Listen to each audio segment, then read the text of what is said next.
everyone, and welcome to Lake Erie College Fine Arts Focus. From the campus, I'm your host, Professor Paul Gothard, Director of Fine Arts. Stay with me for the next quarter hour as we take an in-depth look at the activities and productions, personalities, and programs of the fine arts at Lake Erie College.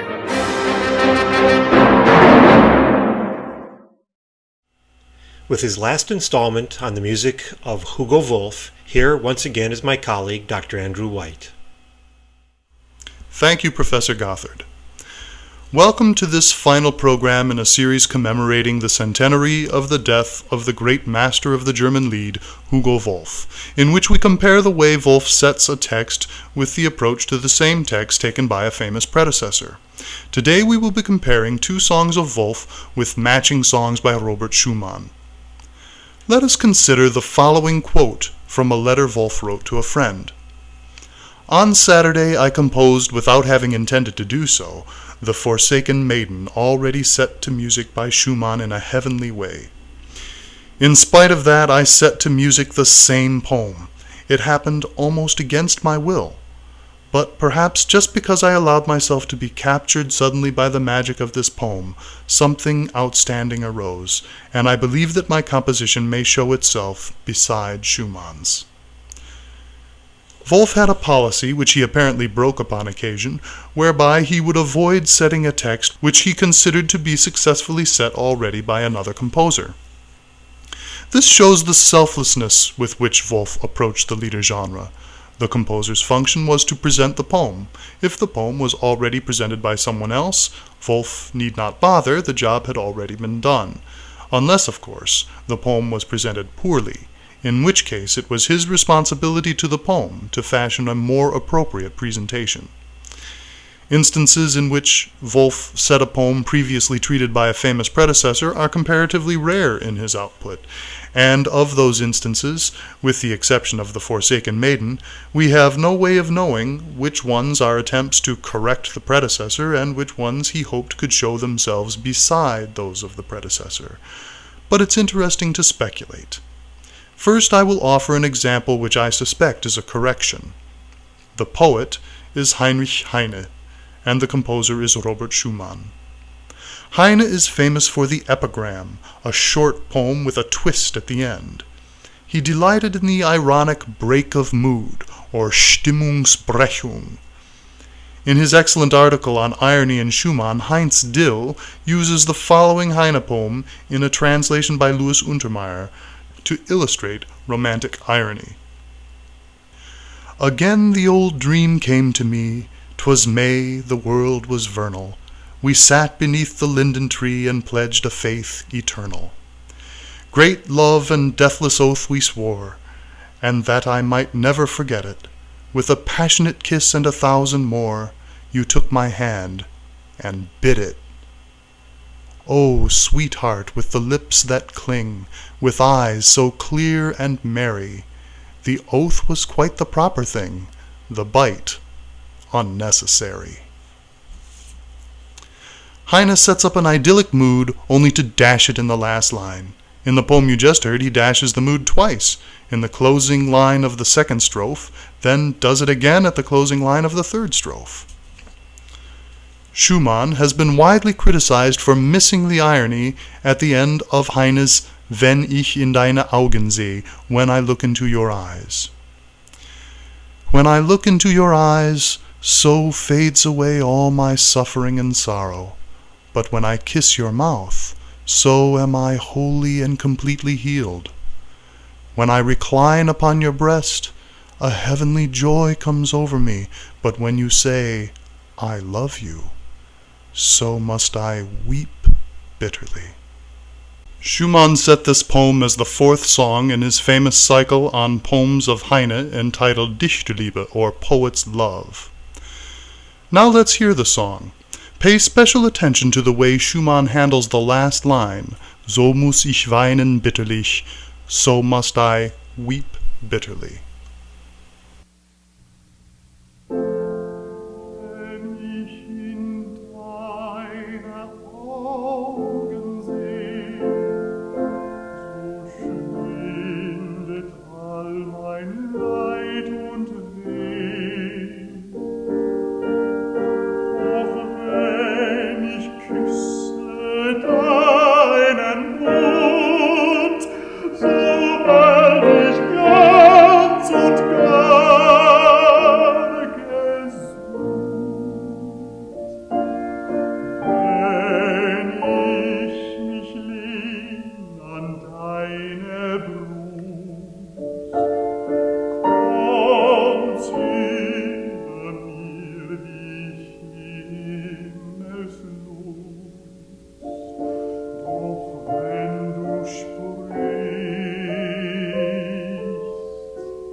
Schumann doesn't break the mood for the last line. He seems to interpret the bitter weeping as tears of joy. An examination of the original manuscripts revealed that Schumann originally did break the mood for the last line, but changed his mind. It has been suggested that perhaps Schumann thought an understated delivery would be more effective, like telling a joke with a straight face, or stating something tragic with an ironic smile. After all, Heine doesn't change his meter or rhyme scheme. Perhaps Schumann thought an ironic delivery more in keeping with Heine's original tone. We can never know what Schumann's reason for not breaking the mood was. Whatever the reason, his choice has proven to be unsatisfactory for more than a few critics. Now let's hear what Wolf does with the same poem.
Wolf suddenly slows the tempo for the last line, changes the piano part from broken chords and melodies to block chords, which are very dissonant, then finishes the song in the minor mode.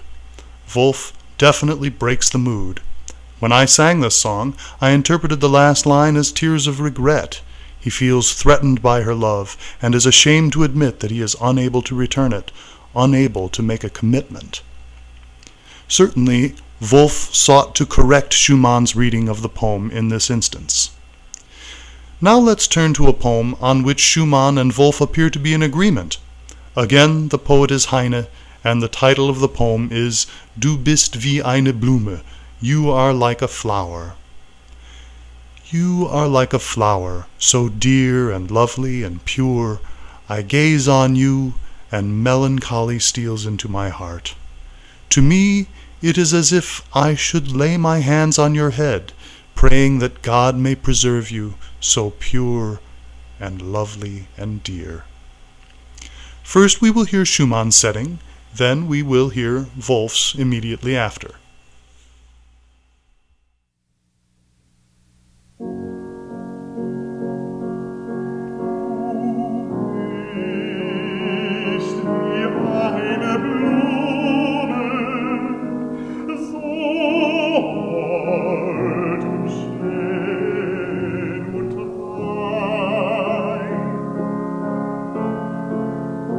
Ich schau dich an und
Schumann's version is perhaps a little more grandiloquent, Wolf's a bit more intimate, but both are heartfelt and sincere.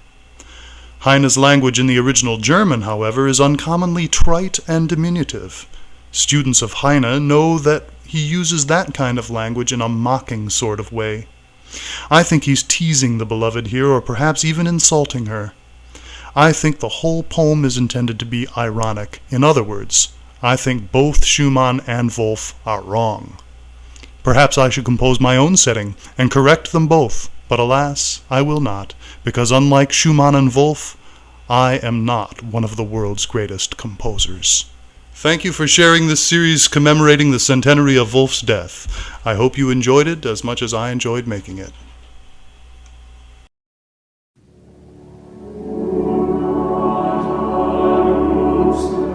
Thank you for joining me this week. Tune in next time for another look into the fine arts at Lake Erie College. This is your host, Professor Paul Gothard. I'll see you then.